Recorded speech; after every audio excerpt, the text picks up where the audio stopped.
Hello, welcome to the Alliance channel. Today we are going to be making milky puff puff. So let's get started. So you're going to be needing some warm water, salt, yeast, sugar, and flour. And this is all you need for this recipe. And this recipe made almost 100 pieces of puff puff. That's like, I think it's made 84, and that is good enough if you ask me. So you're going to be adding all your ingredients together: the flour, the salt, the sugar, salt, and yeast. And you're going to mix this with your whisk to ensure that the yeast is well like coated everywhere. You don't want it concentrated in a point than the other. Then you're going to add in your warm water slowly in parts. So that is the first part of adding the warm water, because some flour takes water than the other, and you don't want to go and make it too battery. You don't want your batter to become too watery like pancakes. So you want your batter to be thick. So you're going to be adding your water little by little until you are sure that the consistency of your puff puff batter is right. Because actually for this recipe we are using 4 cups of flour. That means you're going to be using half quantity of that for your water quantity. You can use milk if you want it extra rich.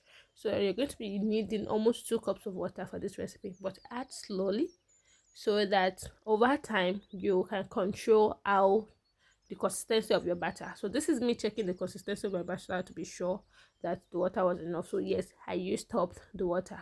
And then you're going to beat the hell out of the batter. Like you will beat the batter. You need to aerate the batter because you want the yeast, you want to activate the yeast faster, and you want the texture of your pop-up to be just right. So if you just mix and just keep down to rise, it will rise, but the texture of your pop-up will not come out right. And no, now you need this to be right, because if you really want the taste of the puff puff you eat as a child, especially if you lived like in Nigeria, people, then you need to beat the hell out of that puff puff batter. So this is the milky part of the puff puff that makes it special. So you're going to be adding your powdered milk, sugar, and cinnamon powder to a blender, and you're giving this just a 10 seconds whisk, like 10 seconds or even lesser. So psh, I had done. It's just to make sure that sugar is well, like almost in powdered form. But if you're going to be using icing sugar, you don't need to really powder it here. You just mix your icing sugar with your milk powder and cinnamon, and you're fine. So this is our milk mixture, and then you're going to need to set your oil on fire so that we can get started. So I've allowed my batter to rise for 45 minutes. So depending on your location, you need 25 to 45 minutes to make your batter double in size. You need water, like water. You need water because we are going to be scooping this batter with your hands, so you need water to be cleaning your hands. You can move to the sink after every scoop, and when your hands are wet, it's easier for the batter to slip off your hands, so it makes you get the round shape of pop-up easily. So I'm going to be lining some bowl with paper towel to catch my oil when my puff-puff after frying. So this is we getting started to fry.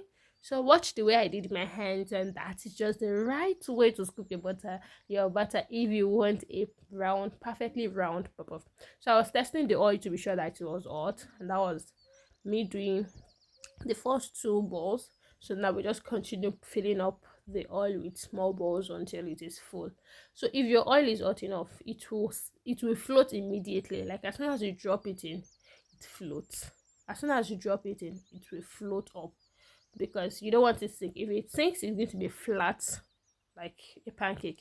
So just keep dropping your batter in, and this is second scoop. In case you can't get how to make the round shape, you can just scoop like this. So far your batter is well made, your puff will always get round in the oil. No matter how you drop it, it will still round up to an extent. So if you can't make the perfectly round and feast, you can scoop in like that, like I did in the video.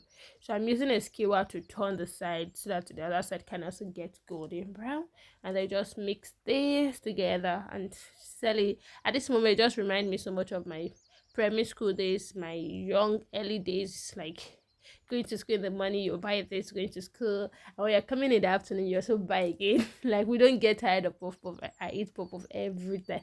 Even as a young adult, I still do that. And I'm trying to make my child also know what we grew up eating. So I was like, she has to taste a taste of Nigeria. She has to taste the state of the street in Nigeria. So this is puff puff. So you need to cut your puff puff in this. This makes it special. This makes it different from the street own. So just coat your puff puff in the make mixture, and it looks like the kidney. So why make you donut when you can make milky puff puff, and it is much more easier to do. So that is it. And so you get to fry this. You continue to fry your butter until you are done with everything. Like I said, this recipe made almost 100 pieces, which is 84. I had to count it, though we are all eating as I was frying. So it's made almost 84 pieces of this pop-up ball, and it depends on how you scoop. You can get up to 100, or you can even get lesser depending on how you scoop. So this is how it looks like after frying for the plain, and it looks so good. And the milky one tastes so good. I like the flavors of cinnamon in it. It was very milky and delicious. I hope you enjoy this recipe and try to make it. Thank you for watching. Don't forget to subscribe and like. Bye.